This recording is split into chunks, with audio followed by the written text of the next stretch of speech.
So thank you for having me. I'm super excited to be here. It's actually, I think it's a year, or it's been 2 years since I've been in Switzerland last. And I used to live, as Gerard said, in Genève. And I used to work in Gland. It was a great time. Unfortunately, I don't ski and I don't snowboard. But we had the chance 2 days ago to go on Jungfraujoch, which was absolutely amazing. Loved it. But coming back to today, we're going to look into progressive web apps. So I hope you're super excited about it, because we're going to have a lot of fun. And my name is Simona Cotin, and I work as a cloud developer advocate for Microsoft, where basically my role is to make sure that JavaScript is a first-class citizen in the cloud. And this means that I'm kind of a bridge between the developer community and our product teams. So if you have any questions about Azure, or if you have any complaints, maybe go visit Sarah. I'm going to take all the compliments.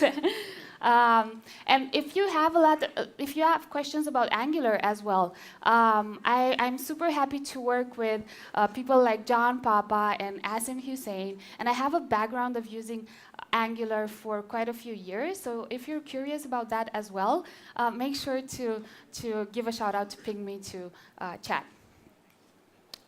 So the reason why I looked into progressive web apps and the reason why I started building progressive web apps is actually a very selfish reason. Because as developer advocates,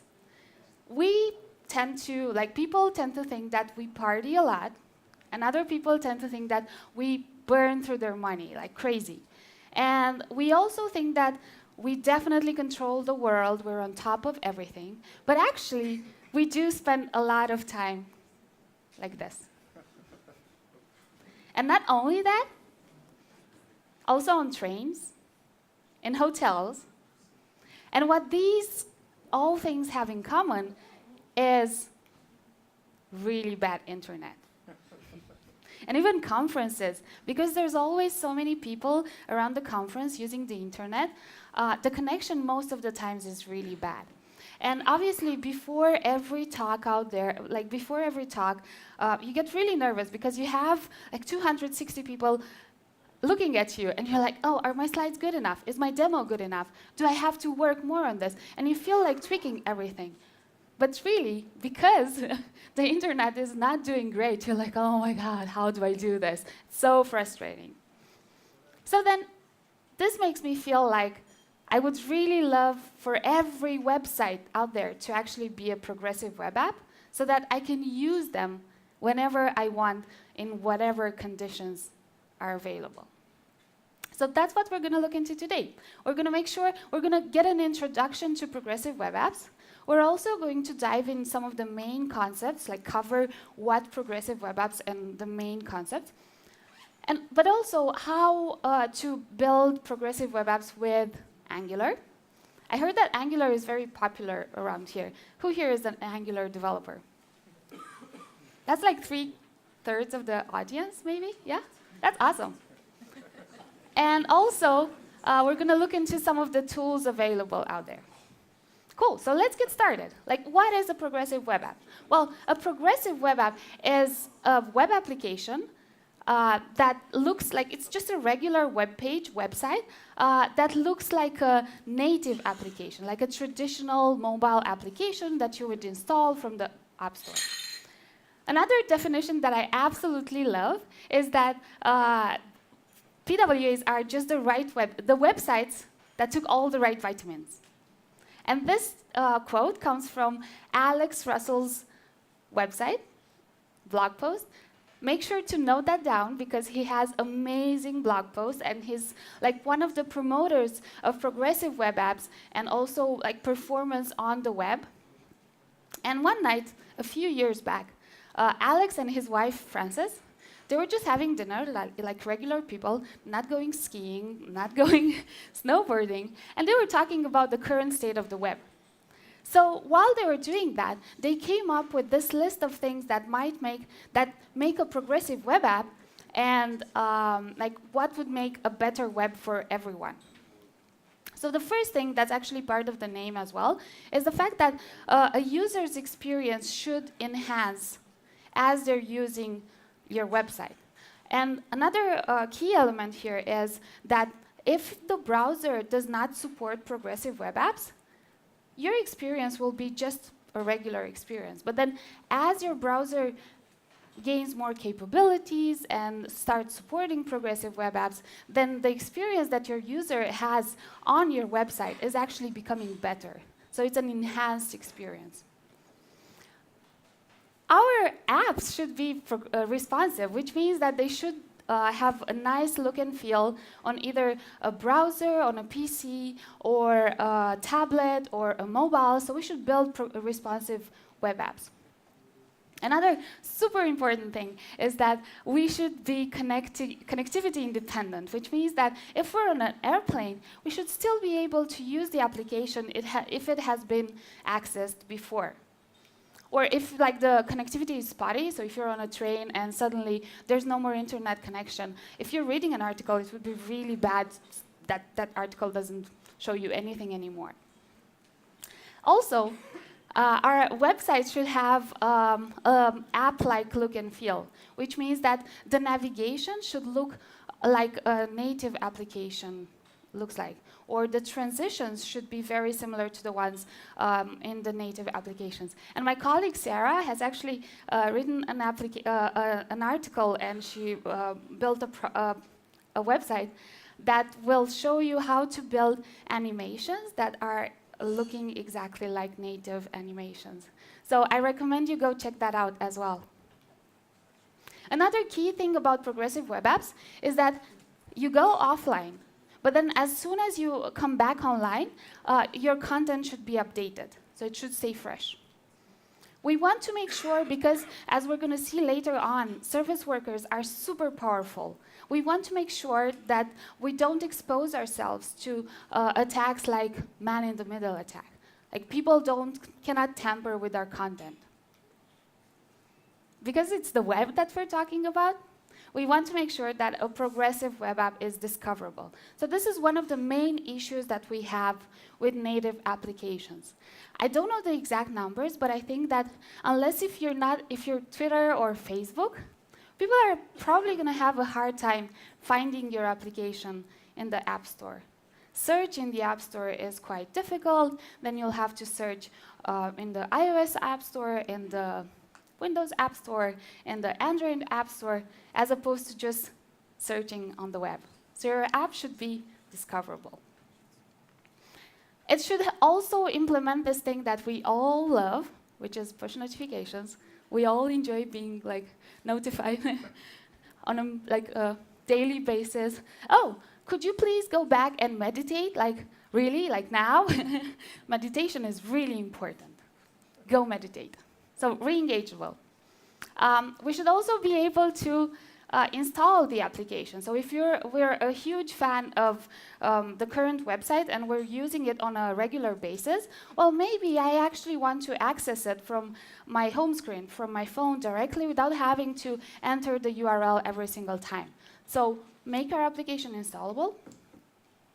And again, because it's the web, and I want to make sure that I can maybe send a link to the website to Jem or to Marcy, it has to be linkable so that it can be shareable with everyone. You can bookmark it, all the goodies that we have on the web. But that's a lot of words, and that's a long list. How do we actually get down to it and just implement it? What are the key things that we need to take care of so that we build a progressive web app? Well, first of all, there's this thing called the baseline appiness. So it's just, what do you actually need? What's the bare minimum that you need for a progressive web app? And the first thing that you need is to implement service workers. The second thing that you need is to add web manifest. And everything needs to be served over HTTPS. So remember, we have to be safe. We have to make our app secure.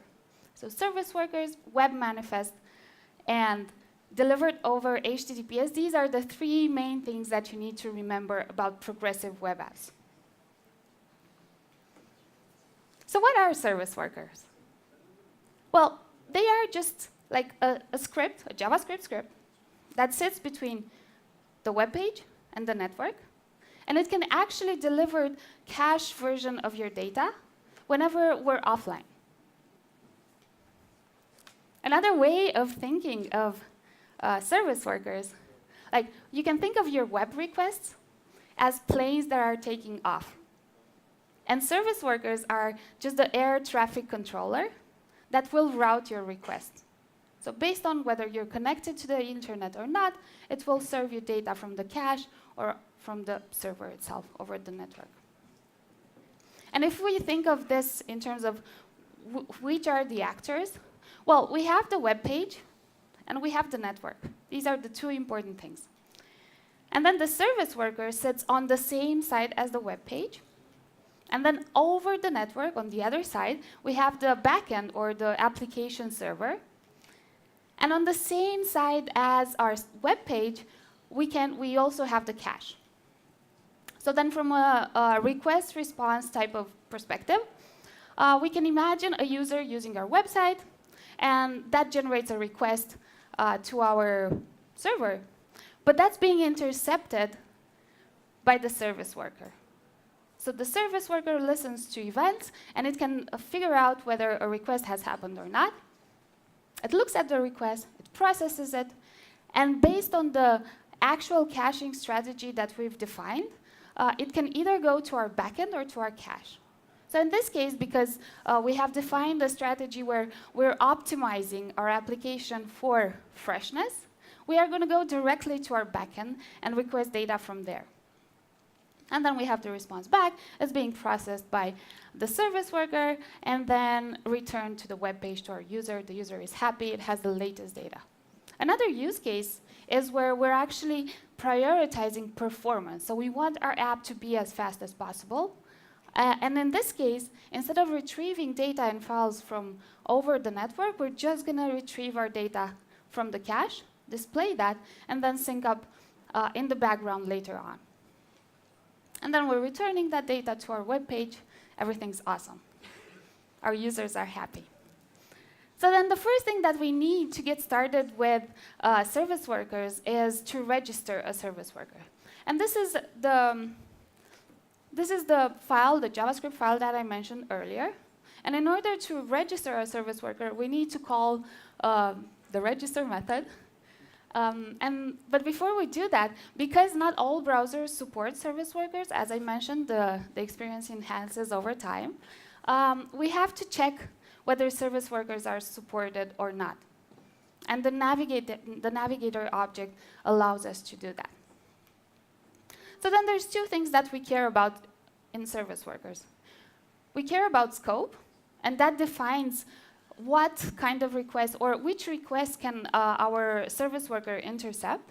And we also care about lifecycle events, because we want to make sure that we can tap into events like, has my service worker installed correctly? Is it active? Is it terminated? So the scope, the default scope, is the current folder that my service worker is defined in, which means that all the requests that go to that domain can be intercepted by our service worker. And the scope basically goes lower in the hierarchy, but you cannot access from your service worker something that's above where you've been defined.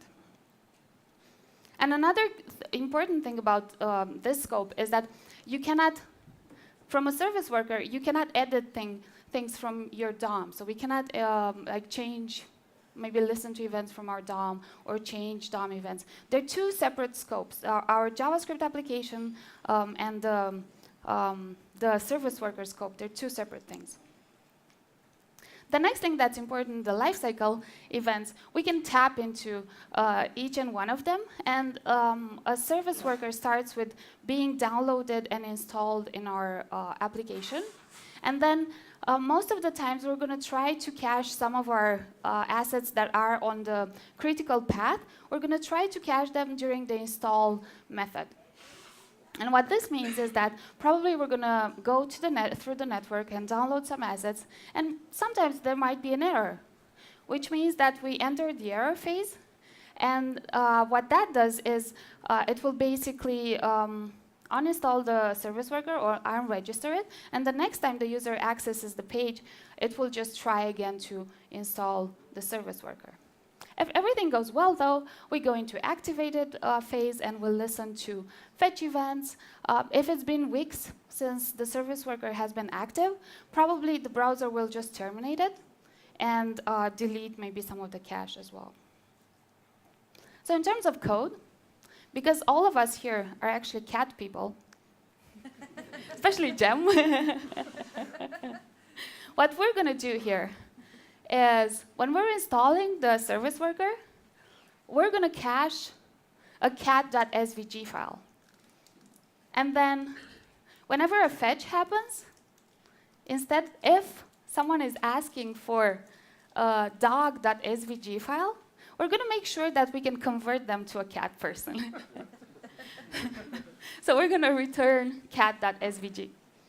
And here you can actually see the power of service workers. As I mentioned before, you can just simply replace everything that, or any intention that the user has, and we can just replace it with whatever request. That's why it's important to stay safe.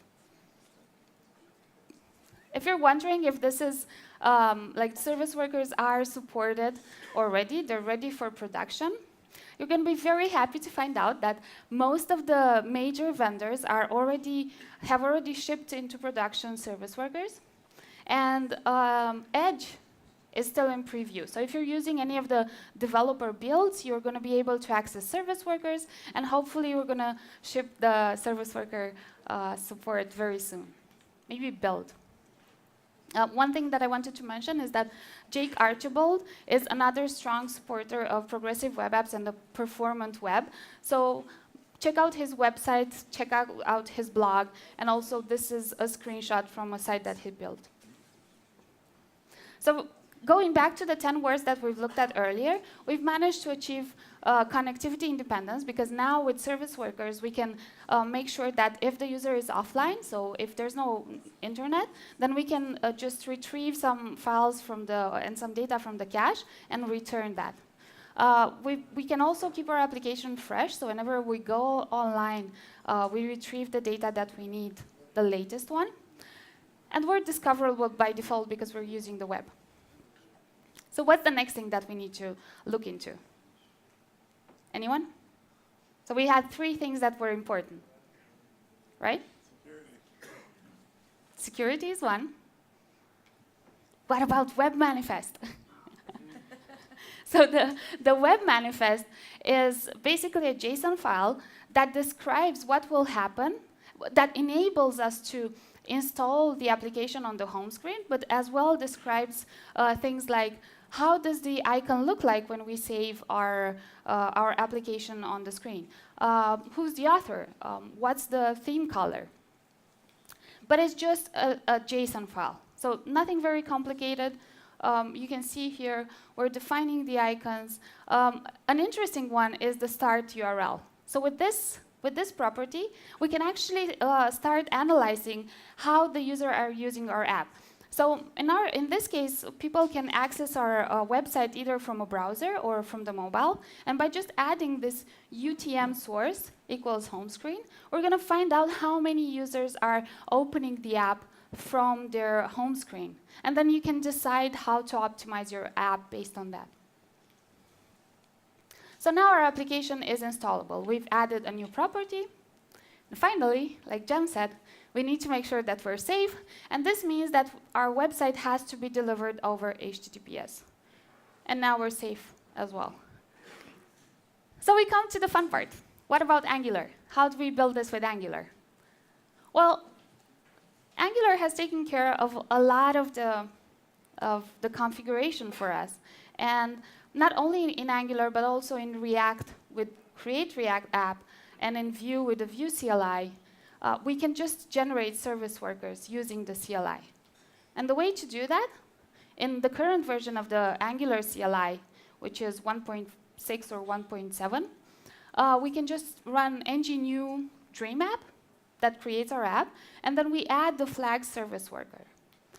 In the next version of Angular and the Angular CLI, all we have to do is generate a new app and then add the Angular PWA package and specify the project that we're adding PWAs to.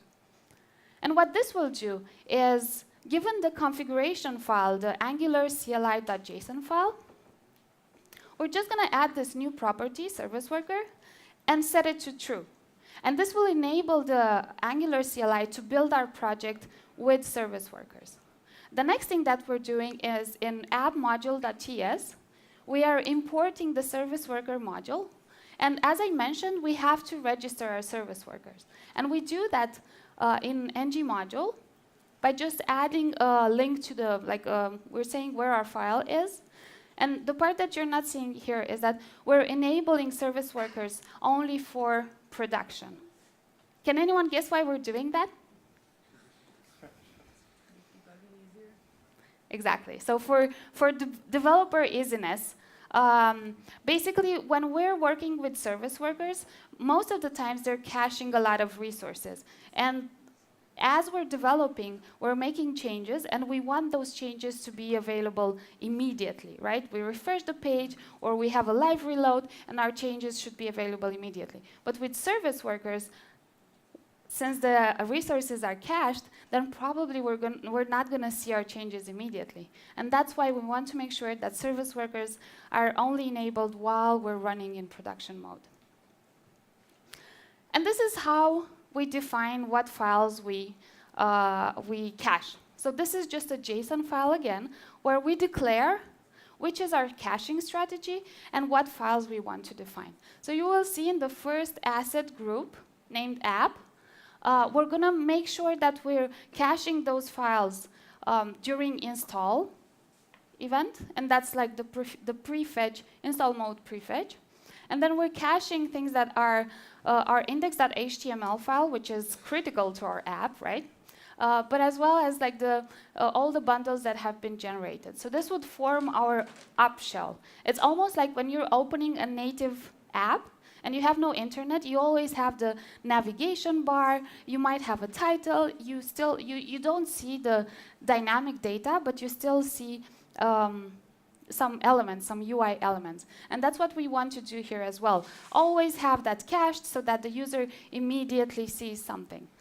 And then the other asset group, which is assets, it's being installed lazy, which means that we're not going to cache those files during the install event, but we're going to cache them later on. So the browser will make sure to request those, or the service worker will make sure to request those files later on.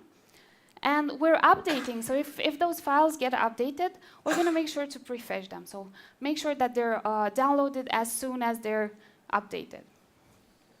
And this is all you need to define. We can also cache API requests, so data that is being returned from REST calls. And we do that in this file as well. OK, so let's build for production. We do that using the Angular CLI by running just ng-build -- prod. And what this will do, it will generate this folder that has all our bundles, and it also has the service worker. So the first file, the ngsw-worker.js, that's the service worker that has been defined in Angular. So it will be copied from the node modules to our dist folder. And then the JSON file is our runtime configuration, where we're saying what files we want to cache and what data we want to cache. So me being very gamification-oriented, I'm like, OK, I generated this new project. Let's go ahead and test it. Let's see if our app is progressive. And one way you can test if your app is progressive is using the Lighthouse tab, or the audits tab in Chrome Developer Tools, which uses Lighthouse to kind of measure how progressive your app is. And here we measure things like progressive accessibility, performance, and I think there was something else which I missed. And as you can see, our app is not very progressive. So the goal here is to have 100, to score 100 in terms of progressiveness. And so far, we have only 55 points. Can anyone guess what we're missing? Well, it's right here in here. So let's have a look. It looks like there's 6 things that have failed for us. And yeah. It was kind of disappointing. Like, I was hoping for a 100% score on being progressive. I worked a lot. What's happening? Well, the first thing that is not okay is the fact that we don't have any fallback for when there's no JavaScript is not enabled. And because with progressive web apps, we want to make sure, and it's important for every user out there that they get feedback for everything that they're doing. We want to make sure that even when there's no JavaScript enabled, we show something. So in this case, we're going to add a no script tag where we're just saying we need JavaScript to run this website. Maybe it's not the best solution, but at least there's some feedback there. The user looks at our app and it doesn't see a blank page. The next thing is, remember being safe. Our website does not redirect HTTP traffic to HTTPS. And when you're in your local, you can definitely ignore this. But when you're putting your app into production, you have to make sure that you serve content only over HTTPS. And because I work a lot with Azure, for me this was super easy to solve. I just deployed my app to Azure. And in app service, there's this one click where you have to make sure you have to click and say that you want HTTPS only on, and that's it. It's super simple. The next thing that is actually a big thing, we don't have a web manifest. So when I read quickly about the Angular CLI, I thought that it will generate the web manifest for me as well, which it didn't. But there are a lot of tools out there that can help us create a web manifest. And one of them is the PWA builder. And here you can do multiple things. So you can either create from start your manifest.json, and you can create also like the service worker, download it, and import it in your app. But another thing that you can do is just go to the angular.io page. They have a great manifest.json file there. And you can add the URL to that website, and it will just generate the manifest, the web manifest for you. So you can be lazy. I went ahead and did that, and now it looks like we're happier. We have 91 points out of 100. So we're on the right track, but we're still not 100. We want 100. The last thing that we had to do is define a theme color. So that's the color that you see on your address bar. And we can add that simply by just adding it to our index.html, and that's pretty much everything that we need to do. We are now scoring 100 on Lighthouse. That's a huge achievement, right? I now challenge all of you to go create apps in Angular or Vue or React and make sure that it's 100 progressive. Happy days. But then you're going to tell me, like, Simona, yeah, this was a new app, but what about, like, I've worked 2 years on this Angular app. I want to make it progressive. How do I do that? Well, you have to follow the same steps. You have to add the service worker package. You also have to enable, remember when we added the service worker true field in our Angular CLI configuration, you have to enable that. You also need to import and register your service worker in your app module and create the service worker config file. And you can do that either manually, or you can go to some of the apps that have been already created and just copy some of that stuff from there. So there's a lot of people that have worked with progressive web apps, and there's a lot of work out there that we can reuse. Tools that we might want to use?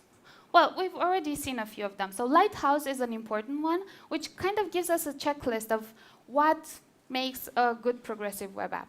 And we can use it both in the Chrome developer tools, but the cool part is that we can use it as an NPM package as well, which means that we can add it to our CI/CD process. So we can run tests on a daily basis and test our app against Lighthouse. That's great. Another tool that we've seen is PWA Builder, which allows us to create PWAs.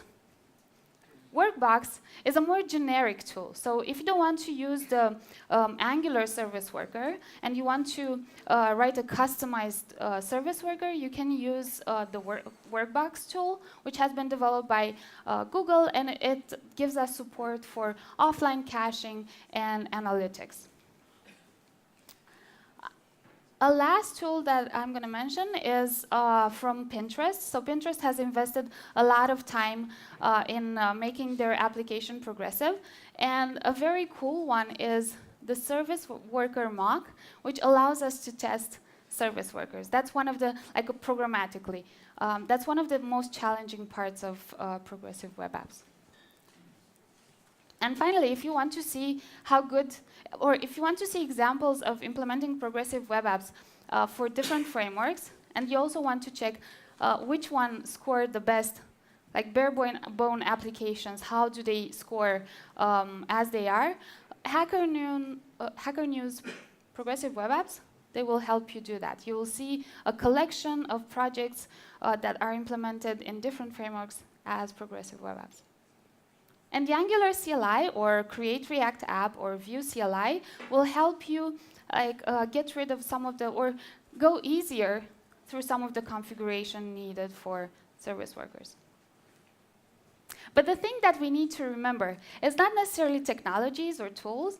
We need to remember that whenever we're building websites, we're building them for our user, which means that we should try to build the most amazing experience as possible, and make sure that they're enjoying using our app.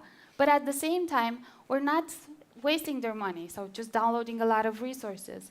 Or while they're using our app, while they're in an airplane or on a train, they can still use it. They don't have a really bad experience. So a new way, progressive web apps are a new way to deliver amazing user experiences on the web. Thank you very much.